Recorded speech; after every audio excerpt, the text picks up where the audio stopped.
반갑습니다, 여러분. 게시탐정입니다. 네, 얼마 전에 제작 발표를 했고 7월 26일에 개봉 예정인 영화가 한 편 있어요. 바로 김혜수, 염정아 그 두 분 배우 주연의 밀수란 영화입니다. 보세요.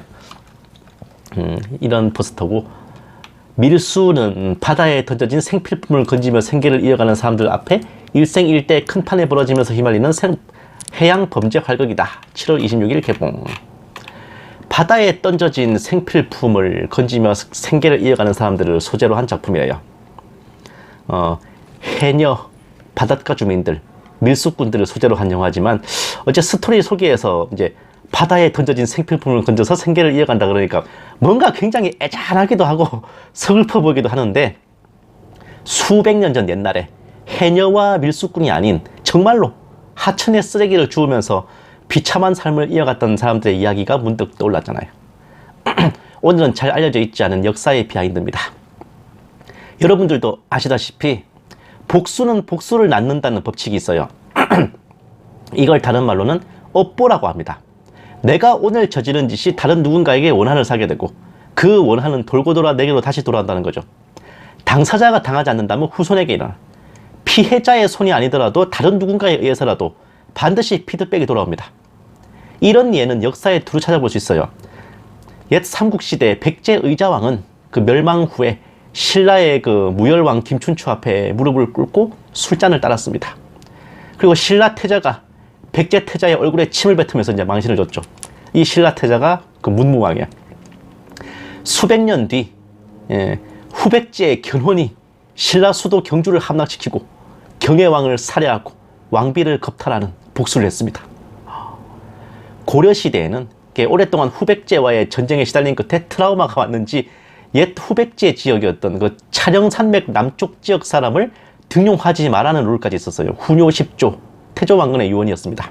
그런데 의종 임금 때 그 지역 출신인 전주 이씨 집안 이의방에 의해 무신정변이 일어나서 고려 황실과 조정이 개발살나기도 했죠.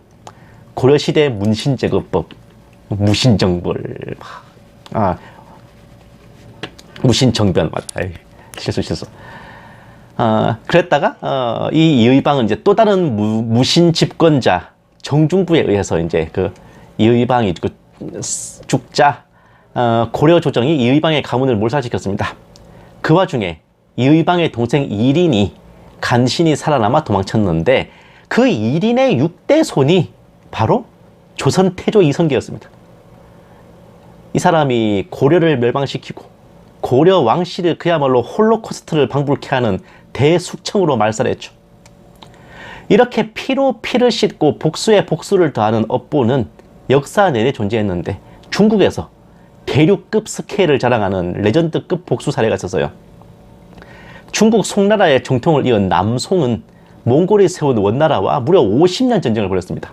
모든 충신 열사들과 문무백관들과 장병들은 물론 민초들, 심지어 송나라의 황위를 물려준 전대 왕조의 후손들까지 한마음으로 결사항전에 나섰습니다. 그러나 우기를 승천하는 원나라의 기세는 뒤집을 수 없었고, 마침내 몰리고 몰리다 남쪽 끝 바닷가까지 몰려가지고 1279년 3월 19일 애산해전에서 남송 최후의 함대와 군대가 무너지고 황제가 바다에 투신자살하면서 결국 원나라의 승리로 끝납니다. 거의 모든 군대가 전멸하고 흩어졌을 때 병사 한 명이 이제 살아남아서 고향으로 돌아갔어요. 이 사람이 99세로 죽을 때까지 자신이 겪었던 그 남송 최후의 전투 경험담을 가족들과 후손들, 마을 사람들에게 이야기해 주는 것을 즐겨했는데, 그 이야기를 감명 깊게 들으며 자랐던 그 병사의 외손자가 바로 훗날 원나라를 멸망시키는 명나라 태조 주원장입니다. 50년 전쟁 끝에 원나라가 송나라를 멸망시켰는데, 최종 결전에서 살아남은 송나라 병사의 손자가 원나라를 멸망시킨 이 엄청난 복수는 전설 같지만 정사에 기록된 사실입니다. 보세요.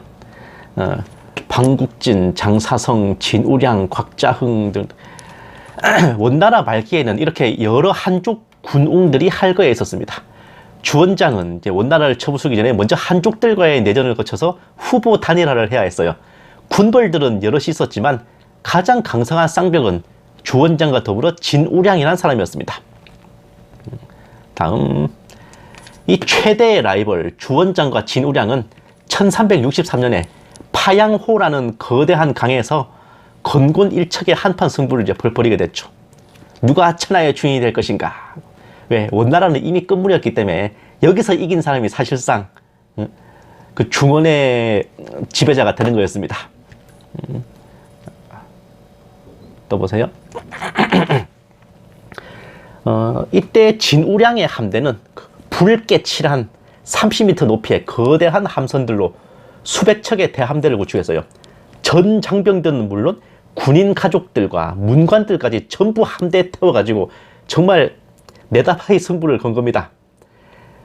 기록에 의하면 병력만 60만 명을 헤아렸고 각 함선을 쇠사슬로 엮어가지고 이탈하거나 침몰하거나 좌초를 방지한 채 주원장 함대를 공격해왔습니다. 병력 20만 명의 이제 소형 함선 위주였던 주원장의 함대는 전면 해전 대신에 체급에 딸리니까 화공을 동원해가지고 진우량의 함대를 불태웠어요.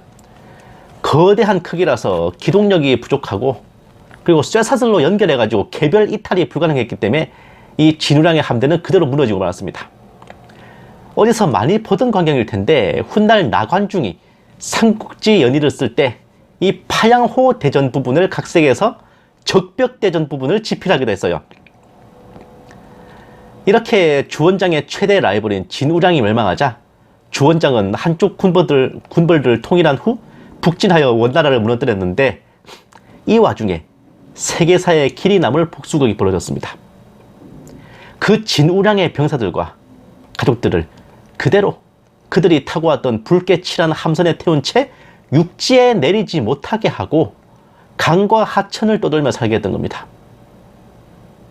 이른바 홍선, 붉은 배에 유폐된 이 패잔병들과 가족들 100만 명은 강에서 쓰레기를 주워서 근근히 살았어요. 남자는 거지로, 여자는 창녀로 전락했고 혹은 광대 노름을 하면서 생계를 이어갔습니다. 그들과 후손들까지 수백만 명이 홍선에 태워져 겪어야 했던 이 지옥 같은 삶이 끝난 것은 명나라 조정이 자비를 베풀어 사면해 준 것이 아니었습니다. 명나라가 이자성의 안으로 멸망하고 청나라가 중원으로 들어와 이자성을 물리치고 천하를 손에 넣은 후 그 청나라 조정이 홍선을 해제하고 그들을 육지에 내려 살 수 있게 해준 겁니다. 파양호 대전이 1363년에 있어서 진우량의 패잔병들이 홍선에 유폐된 때가 1364년, 명나라 건국이 1368년, 청나라 건국이 1640년이고 명나라가 망하고 청나라가 중원을 차지한 때가 1644년이었으니 주원장의 복수로 인해서 강제로 해상민족이 된 이들은 무려 280년 동안 대를 이어 참혹한 삶을 감당해야 했던 겁니다. 참으로 세계사의 유례를 찾아볼 수 없는 이 잔인무도하고 천인공노할 만행이었고, 이와 비견할 만한 것은 이집트의 힉소스 왕조 멸망 후에 히브리 민족이 334년 동안 노예 생활을 했던 사례 정도일 겁니다. 이런 폐악질을 저지른 주원장의 후손들은 마땅히 피드백을 받아야 할 터인데 당연히 이들의 업보는 빗나가지 않았어요. 명나라의 주시 황족은 그 수가 무려 20만 명이 넘었는데 이들이 청나라 조정에 의해 인간 사냥에 가까운 숙청을 당했고 대부분이 처단되었습니다. 특히 명나라 최후의 태자였던 주3태자 주자화는 신분을 숨기고 은둔해 살았는데 명나라가 멸망하고 무려 64년이 지난 1708년에 청나라 당국에 체포됐습니다. 돌려 말하면 그때까지 청나라 당국에서 눈에 불을 켜고 이 명나라 황족들을 색출해서 죽이고 있었다는 거예요. 이 사람은 청나라 당국에 체포된 뒤에 그의 자녀들이 모두 그의 눈앞에서 보는 앞에서 참살당하는 것을 봐야 했고 그 후에 능지처참을 당했습니다. 마치 남유다 마지막 왕인 시드기야의 최후를 보는 것 같죠. 보는 앞에서 자식들을 죽여버려.